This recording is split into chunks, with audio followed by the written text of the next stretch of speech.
The morning of October 3, 2000, dawned like any other at Bursa Yunuseli Airport. Sunlight streamed through the terminal windows, illuminating the usual hustle and bustle of air travel. Passengers, a mix of families returning from holidays, businessmen with briefcases and students heading back to universities, queued for their flights.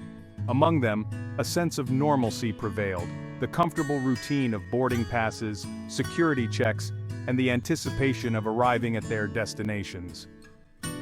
At Gate 3, preparations for Turkish Airlines Flight 206 to Istanbul were in full swing.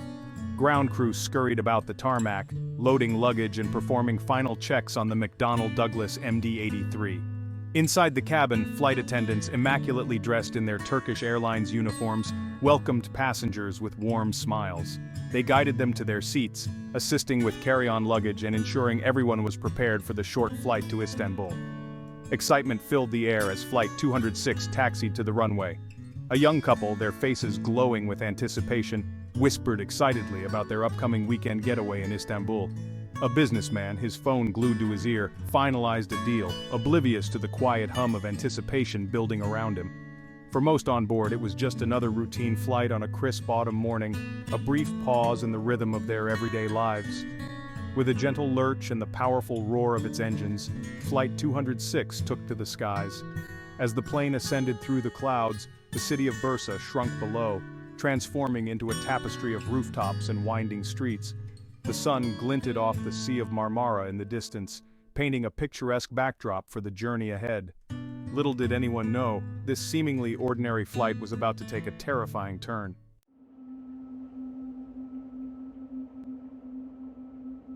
Lost in the flurry of boarding and pre-flight activity, one passenger, Ahmet Alkan, remained an inconspicuous figure. Dressed in nondescript clothing, he blended seamlessly with the other travelers. There was nothing in his demeanor, no outward sign of anxiety or malice to distinguish him from the businessmen, families, and students around him. He took his seat, fastened his seatbelt, and outwardly at least appeared calm and collected. However, beneath the surface of Alkan's composed facade, a storm of anxiety raged. His hands trembled slightly as they gripped the armrest, a telltale sign of the turmoil brewing within. He cast furtive glances around the cabin, his eyes darting from passenger to passenger, his mind grappling with the weight of his intentions. The weight of his secret, a plan he was about to unleash, pressed down on him, threatening to shatter his carefully constructed facade of normalcy. Alkan clutched a worn leather bag tightly to his chest, his knuckles turning white with the pressure of his grip. Inside, he claimed, lay the explosive device that would soon hold the entire flight hostage. His heart pounded in his chest, each thump a stark reminder of the irreversible path he was about to embark on. Doubt and fear warred with a desperate determination within him, creating a maelstrom of emotions that played out in the subtle tremors of his hands and the nervous glint in his eyes. As the plane climbed higher, leaving the familiar comfort of the ground behind, Alkan's resolve solidified. He knew that soon, very soon, the ordinary facade of Flight 206 would be ripped away, revealing the horrifying reality of his plan.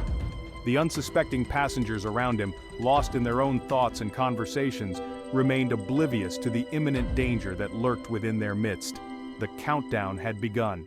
Flight 206 soared through the clear morning sky, the gentle hum of the engines a lulling backdrop. The flight attendants had begun their in-flight service, offering refreshments and smiles. Without warning, Ahmet Alkan shot from his seat. A ripple of unease spread through the plane as Alkan made his terrifying announcement. This plane is being hijacked! He brandished a crude-looking device, wires protruding from its casing. Panic spread through the confined space.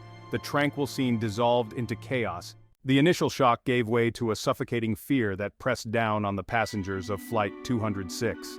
They were trapped, suspended at 10,000 feet, their fate hanging precariously in the balance. Time stretched into an agonizing eternity. It's all right, my darling. We'll be safe soon. Everything will be all right. A young mother, her face streaked with tears, desperately tried to comfort her sobbing child. Outside the windows, the vast blue canvas of the sky stretched endlessly, a painful reminder of their isolation. The plane felt like a fragile bubble, its fate held hostage by the desperate actions of one man. While the cabin descended into a maelstrom of fear, a different kind of drama unfolded behind the locked cockpit door. The pilots of Flight 206, Captain Mehmet Sen and First Officer Murat Aral, assessed the situation with calm. Their training and experience provided a roadmap for action amidst the chaos. With calculated movements, the captain discreetly activated the transponder code 7500. A silent scream for help piercing the vast expanse of the sky. Every action, every word spoken within the confines of the cockpit is measured. It's a delicate dance between following orders and subtly regaining control. Out in the cabin, the flight attendants became beacons of hope in the storm of fear. Their training now took on a life-or-death significance. We moved through the cabin, offering words of reassurance, tending to the frightened children, and discreetly observing Alkan. Their actions were acts of quiet heroism, a hand gently placed on a trembling shoulder, a reassuring smile offered to a terrified passenger. Unbeknownst to the passengers, we, the crew of Flight 206, had become their lifeline.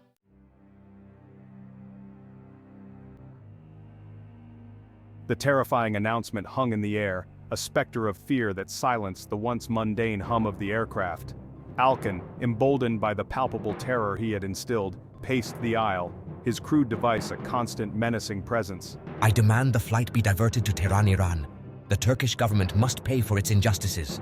His demands, delivered in a voice that oscillated between desperate pleas and chilling threats, shattered any illusions of a swift resolution.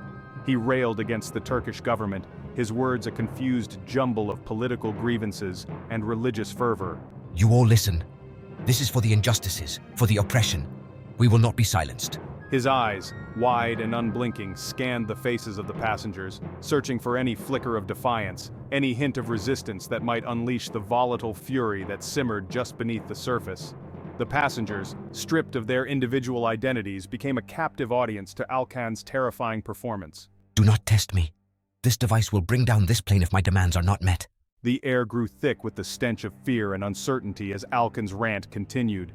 He punctuated his demands with violent gestures, his device, a crude Frankensteinian assembly of wires and circuits waving precariously in his hand.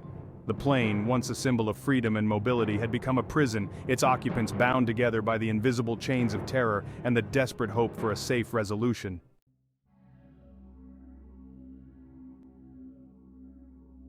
While fear reigned in the cabin, a different kind of battle was being waged behind the locked cockpit door. Captain Sen and First Officer Errol, their voices betraying no hint of the tension that gripped them, engaged in a high-stakes dialogue with their unseen captor. Alkan, we hear you. We understand your grievances. Let's work together to find a solution. Every word, every inflection was carefully calibrated, a delicate dance between appeasing Alkan's volatile emotions and subtly steering the situation towards a peaceful resolution. They listened patiently, as Alkan railed against his perceived injustices, his voice crackling through the cockpit intercom. We need to maintain calm. Any rash action could jeopardize everyone on board. While the captain engaged Alkan in conversation, the first officer, his movements swift and precise, established a discreet line of communication with air traffic control in Istanbul. Using coded language, they relayed vital information about the hijacker, his demands, and the atmosphere on board the aircraft. Istanbul, this is Flight 206. We have an unusual situation. Please advise. Their message, a desperate plea for help cloaked in the technical jargon of aviation, was received loud and clear, setting in motion a chain reaction that would mobilize the full force of the Turkish government. As the minutes ticked by, the plane, a tiny speck against the vast expanse of the sky, became the focal point of a desperate race against time. Flight 206, we are here. Hold steady. Help is on the way. The fate of the passengers and crew hung precariously in the balance, their lives suspended between the desperate hope for a peaceful resolution and the chilling possibility of a catastrophic end.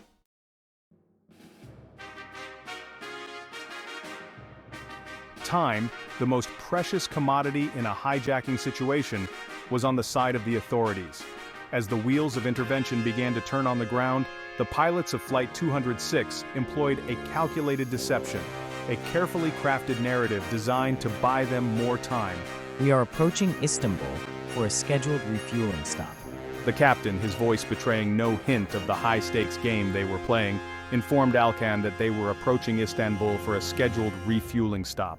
All right, but no tricks. Alkan, his gaze fixed on the distant cityscape of Istanbul slowly materializing through the cabin windows, seemed to relax slightly, his grip on the device in his hand easing momentarily. The pilots, masters of aviation and now by necessity of human psychology, had successfully exploited his limited understanding of aviation procedures. They had bought themselves valuable time that would prove crucial in the unfolding drama. We've got this. Inside the cockpit, the pilots exchanged a knowing glance, their faces a mixture of relief and steely determination. They had successfully navigated the first hurdle, but they knew that the real challenge lay ahead. The landing in Istanbul, while offering a glimmer of hope, also presented its own set of risks. The presence of ground crews, security personnel, and the inevitable media circus would only serve to heighten the tension, increasing the possibility of a miscalculation that could have disastrous consequences. Prepare for landing. As the plane banked gracefully, lining up with the runway at Istanbul Ataturk Airport, the passengers, their faces etched with a mixture of hope and apprehension, stole glances out the windows. The familiar sights of the sprawling metropolis, usually a welcome sight after a journey, now held a different kind of significance. They were back on familiar ground, but the ordeal they knew was far from over.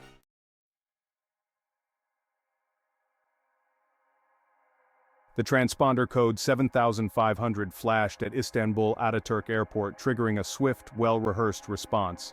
Security forces and negotiators trained for such crises descended upon the airport, transforming it into a scene of controlled chaos. Tactical teams took strategic positions, snipers trained on the aircraft, as the hijacked plane taxied towards isolation, a symbol of hope and despair.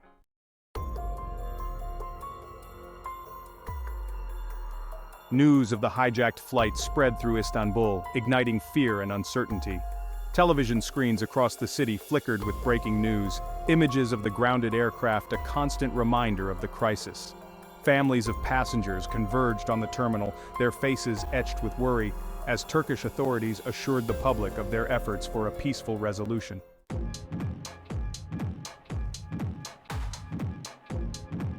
In a secure room, negotiators meticulously planned their strategy, piecing together information about Ahmet Alkan. Every word and tactic was carefully considered, knowing words could diffuse or ignite the crisis.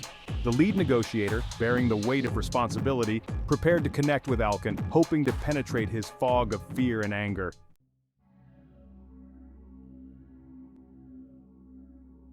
As the sun set, the hijacked plane sat isolated, a symbol of the tense standoff.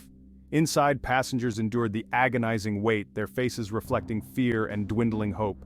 Negotiators established contact with Alkan, listening to his demands, as the world watched, praying for a peaceful resolution.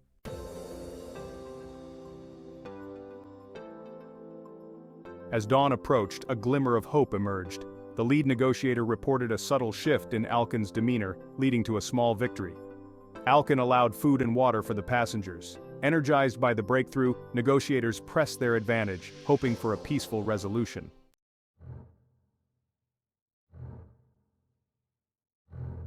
The hijacked plane landed at Ataturk Airport, escorted by police vehicles.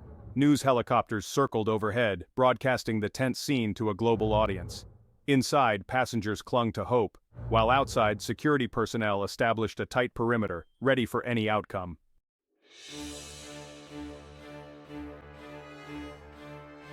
The lead negotiator approached the aircraft, a lifeline of communication in a sea of tension. Inside, the captain relayed instructions to Alkan, each word carefully chosen. The negotiator's voice, amplified by a loudspeaker, cut through the silence, seeking to understand Alkan's motives and find a peaceful resolution.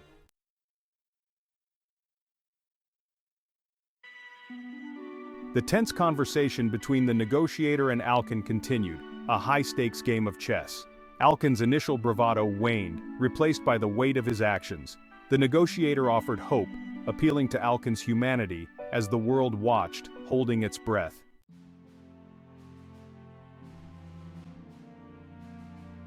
Ahmet Alkan, exhausted and relieved, agreed to the negotiator's terms. Passengers emerged from the aircraft, greeted by tearful embraces and a collective sigh of relief. Alkan was led away, his motives to be dissected for years, but on that day, the world celebrated the peaceful resolution. The hijacking of Turkish Airlines Flight 206 highlighted the vulnerability of civil aviation to terror. It showcased the need for vigilance and preparedness. Clear communication and human resilience were crucial. security measures were reviewed and strengthened globally. Training for security personnel and airline crews proved vital. The calm professionalism of the crew became a model. Crisis management and negotiation were key to a peaceful resolution. The incident underscored the need for specialized training. The legacy of Flight 206 is one of courage and resilience. It stands as a testament to the strength of the human spirit, ensuring the skies remain safe for all.